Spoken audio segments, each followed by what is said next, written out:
नमस्कार दोस्तों, मैं दिल्ली की जनता को बधाई देते हुए इस प्रेस वार्ता की शुरुआत करूंगा कि दिल्ली की जनता ने पिछले कुछ दिनों में भारतीय जनता पार्टी के कई तुगलकी फरमानों को पलटवाया है और भारतीय जनता पार्टी की सरकार को मजबूर किया कि वो अपने तुगलकी फरमान वापस ले। जिस वक्त पुरानी गाड़ियों के ऊपर बैन लगाने की बात की जा रही थी और कहा जा रहा था कि इनको पेट्रोल और डीजल देना पेट्रोल पंप पर बंद कर देंगे, उस वक्त भारतीय जनता पार्टी की सरकार के मंत्री उछल उछल के कूद कूद के मीडिया पे कह रहे थे किसी को छोड़ा नहीं जाएगा, किसी को बख्शा नहीं जाएगा, 400 टीमें लगाई जाएंगी पेट्रोल पंपों पे, जब्त कर ली जाएंगी गाड़ियां। और भारतीय जनता पार्टी चुप थी। सिर्फ और सिर्फ अगर कोई विरोध कर रहा था तो वो थे दिल्ली के आम नागरिक और आम आदमी पार्टी, जो एक जिम्मेदार अपोजिशन का रोल निभाते हुए लगातार प्रेस पर पहले दिन मेरे तरफ से बयान दिए गए, वो बयान मौजूद है। दूसरे दिन आतिशी जी की तरफ से बयान दिए गए, वो बयान मौजूद है। और तीसरे दिन मनीष सिसोदिया जी की तरफ से बयान दिए गए, वो भी मौजूद है। और अब भारतीय जनता पार्टी की सरकार द्वारा कहा जा रहा है कि भाई ये तो कोर्ट का आदेश था, इसकी वजह से हमें बैन लगाना पड़ा। तो हमने थोड़ी रिसर्च की, हमने देखा कि पहली बार कोर्ट का आदेश इस विषय में आया नेशनल ग्रीन ट्रिब्यूनल का 7 अप्रैल 2015 को, 2015, 10 साल पहले। और सुप्रीम कोर्ट का आदेश इसके बारे में आया 15 अप्रैल 2015 को। अब चल रहा है 2025। 2015 में एनजीटी ने आदेश दिया, 2015 अप्रैल में सुप्रीम कोर्ट ने आदेश दिया। 2015 से लेकर 2025 तक आम आदमी पार्टी की सरकार थी। हमने पेट्रोल पंप पे कहीं पे भी यह फरमान नहीं जारी किया कि आप पेट्रोल देना बंद कर दें। आपने क्यों किया? जब चोरी पकड़ी गई तो कल मनजिंदर सिंह सिरसा साहब, जो इनके एनवायरमेंट मिनिस्टर हैं, उन्होंने एक चिट्ठी लिख दी CAQM को कि साहब आपकी वजह से हमने बैन लगाया, ये बैन हम लगा नहीं पाएंगे। और अपने ही जाल में फंस गई भारतीय जनता पार्टी की सरकार। अपने पत्र में भारतीय जनता पार्टी के मंत्री ने कहा कि 23 अप्रैल 2025 को CAQM से इनको डायरेक्शन आई कि पेट्रोल डीजल देना बंद करो, पुरानी गाड़ियों को पेट्रोल डीजल बंद करो। 23 अप्रैल 2025 इनके खुद के पत्र में लिखा हुआ है, सिरसा जी के। और मैं आपको वीडियो दिखाऊंगा सिरसा जी का 1 मार्च 2025 का। एक हफ्ता हुआ था सरकार को बने हुए, 20 फरवरी को सरकार ने शपथ ली। 8 दिन का फरवरी का महीना होता है। 1 मार्च का वीडियो मैं आपको सिरसा जी का दिखाऊंगा। प्रेस वार्ता कर रहे हैं, प्रेस को बता रहे हैं कि हम 31 मार्च से पेट्रोल और डीजल पुरानी गाड़ियों को देना बंद कर देंगे। इसका मतलब आपने पहले तय कर लिया कि दिल्ली के अंदर 61 लाख गाड़ियों को सड़क से हटाकर नई गाड़ी खरीदने के मौके उपलब्ध कराने हैं। यह डिसाइड कर लिया कि दिल्ली की सरकार ने 1 मार्च को सरकार बनने के 1 हफ्ते के अंदर अंदर। और फिर इनकी और CAQM की क्या मिलीभगत हुई कि फिर CAQM, जो कि केंद्र सरकार के अधीन एक संस्था है, उसकी तरफ से एक पत्र लिया गया 23 अप्रैल को कि भाई ऐसे ऐसे बैन कर दो। और ये तो तैयार थे ही और इन्होंने बैन कर दिया। तो सीधे तौर पे दिल्ली सरकार ही नहीं, केंद्र सरकार का CAQM और भारतीय जनता पार्टी की दिल्ली सरकार की मिलीभगत में दिल्ली के ऊपर ये तुगलकी फरमान लाया गया और कोशिश की गई कि लाखों गाड़ियां, नई कारें, मोटरसाइकिलें, स्कूटर की बिक्री कराई जाए। और ये पहली बार नहीं हुआ है। आपको याद होगा, इनकी सरकार बनते ही सबसे पहले ये तुगलकी फरमान 3 व्हीलर के लिए जारी हुआ था।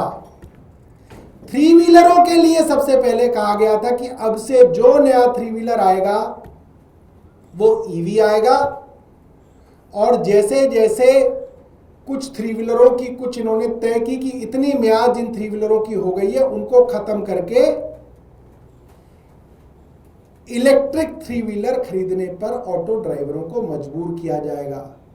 ऑटो ड्राइवरों ने इनका विरोध किया, जिसकी वजह से इन्होंने वो फैसला यू टर्न किया, और आज दिल्ली की जनता ने विरोध किया तो इन्होंने ये वाला फैसला यू टर्न किया। मैं एक दुख जो है अपना जाहिर कर दूं।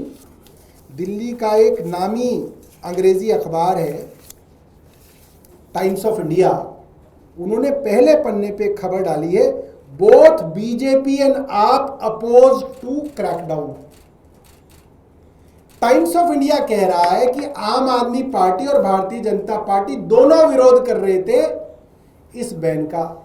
मैं टाइम्स ऑफ इंडिया से जानना चाहता हूं, अगर विरोध कर रहे थे तो आप छाप क्यों नहीं रहे थे बीजेपी का विरोध? आपको तो 1 तारीख को छापना चाहिए था कि भारतीय जनता पार्टी ने विरोध किया।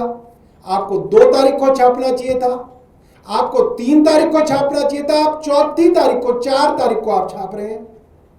और अगर विरोध किया था तो वीरेंद्र सचदेवा ने कभी चिट्ठी लिखी हो तो हमें भी कॉपी दे दी जाए। मैं अखबारों से, खास तौर पे अंग्रेजी के अखबारों से निवेदन करना चाहता हूं, आपका काम है जनता की आवाज को उठाना, आपका काम है सरकार के ऊपर प्रश्न पूछना। जहां पे सारी की सारी लड़ाई जनता ने लड़ी और खुद लड़ी, ट्विटर पे लड़ी, फेसबुक पे लड़ी, अपोजिशन पार्टियों ने लड़ी, वहां बजाय इसके कि आप सरकार को क्रिटिसाइज करें कि सरकार ने बिना सोचे समझे एक फैसला किया, आप उस पर भी मिट्टी डालने की कोशिश कर रहे हैं। ये ठीक नहीं। हम इसके तमाम जो पैटर्न है वो इकट्ठे कर रहे हैं और समय पे प्रेस काउंसिल ऑफ इंडिया के अंदर भी इसकी शिकायत करेंगे कि कुछ अखबार लगातार सिर्फ और सिर्फ सरकार का ढोल बजाने का काम कर रहे हैं। ये काम नहीं करना चाहिए, ये गलत है, ये आपकी जिम्मेदारी नहीं है। जिस मिडिल क्लास को आपका फर्ज है कि उसको बताना कि उसके लिए क्या सही है क्या गलत है, इस तरीके से गुमराह करने का काम जो है अखबारों को नहीं करना चाहिए। यहां तो पीठ थपथपाई जा रही थी कि हम ये कर देंगे, हम वो कर देंगे, उसका पेट्रोल रोक देंगे, उसका डीजल रोक देंगे, हम वहां पे इक्विपमेंट लगा देंगे। यहां तो धक्काशाही चल रही थी। यहां ये नहीं कहा जा रहा था कि साहब बड़ी मजबूरी हो गई, हाई कोर्ट का, सुप्रीम कोर्ट का कोई ऑर्डर आ गया, भारी मन से हमें करना पड़ा। ना ना ना ना ना, यहां पे तो धक्काशाही थी, हम ऐसा कर देंगे, हम ये कर देंगे, हम वो कर देंगे। और ये 1 मार्च को कह रहे हैं कि 31 मार्च से हम बैन लगा देंगे। वो तो 31 मार्च तक इनके कैमरा वैमरा का इंफ्रास्ट्रक्चर हुआ नहीं, इसलिए लगा नहीं पाए। फिर उन्होंने इसको 30 जून से इंप्लीमेंट कर दिया और लगातार कह रहे थे कि नहीं हम नहीं मानेंगे। और सुप्रीम कोर्ट और एनजीटी की बात कर रहे थे, वो ऑर्डर तो 2015 के, कोई नया ऑर्डर आया ही नहीं जो आपके लिए आया हो। आपका CAQM केंद्र सरकार के अधीन, केंद्र सरकार उसके अंदर बाबू लगाती है, उसकी तरफ से ऑर्डर, इसकी जांच होनी चाहिए। यह एक बड़े भ्रष्टाचार की तरफ इशारा है। इसकी जांच होनी चाहिए कि इसके अंदर कौन कौन लोग सम्मिलित थे, कहां यह स्कीम बनाई गई, क्यों यह स्कीम बनाई गई कि इस तरीके का बैन दिल्ली वालों के ऊपर थोपा गया। और कल भी जो पत्र में लिखा गया वो लीपापोती की गई कि 23 अप्रैल के खत के कारण जो है ये मजबूर हो गए, जबकि इनकी अनाउंसमेंट जो है 1 मार्च की आप सबके सामने। बहुत बहुत धन्यवाद। आप बार बार ये कह रहे हैं कि आप लोग ने ये इस तरीके से बीजेपी सरकार ने किया।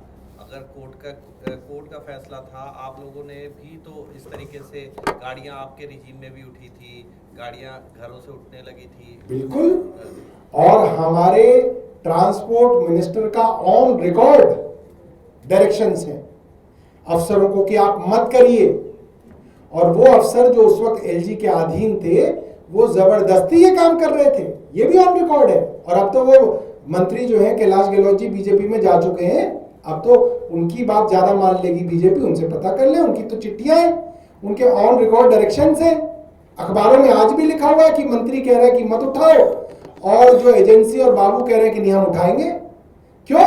क्योंकि उस वक्त भी ये षड्यंत्र चल रहा था कि किसी तरीके से पुरानी गाड़ियों को हटाया जाए और ऑटोमोबाइल सेक्टर को फायदा पहुंचाया जाए। ये उस वक्त भी षड्यंत्र चल रहा था, उसकी जांच करा लीजिए। हम तो तैयार है कि कौन अफसर थे जो अत्यधिक व्याकुल थे, दे वर सो कीन कि बस गाड़ियां उठा ली जाए, लोगों की घरों से उठा ली जाए, पार्किंग से उठा ली जाए, सड़क से उठा ली जाए, बस उठाई जाए।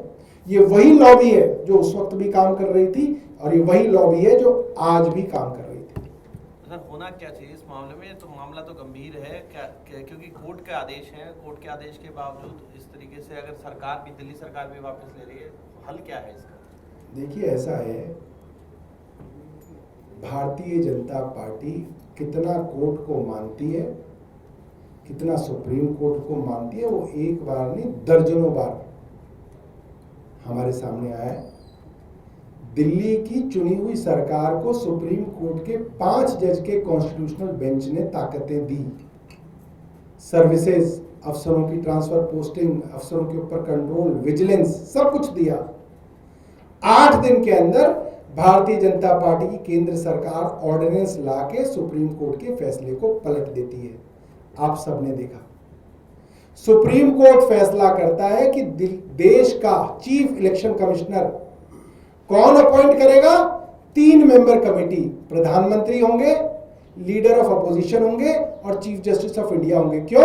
एक प्रधानमंत्री हो गए, एक लीडर ऑफ अपोजिशन हो गए, अलग अलग हो गए, एक चीफ जस्टिस हो गया, न्यूट्रल आदमी हो गया, एक न्यूट्रल चीफ जस्टिस, और 2 लोग मिलके एक न्यूट्रल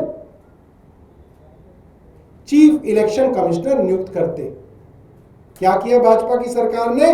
उस फैसले को पलटते हुए ऑर्डिनेंस ले आए। अब अपना आदमी बनाया जाता है चीफ इलेक्शन कमिश्नर, अपना घर का इलेक्शन कमीशन हो गया भारतीय जनता पार्टी का, जो चाहते हैं कराते हैं। प्रधानमंत्री की रैली किस दिन होगी उससे डिसाइड होता है कि इलेक्शन किस दिन डिक्लेयर होगा।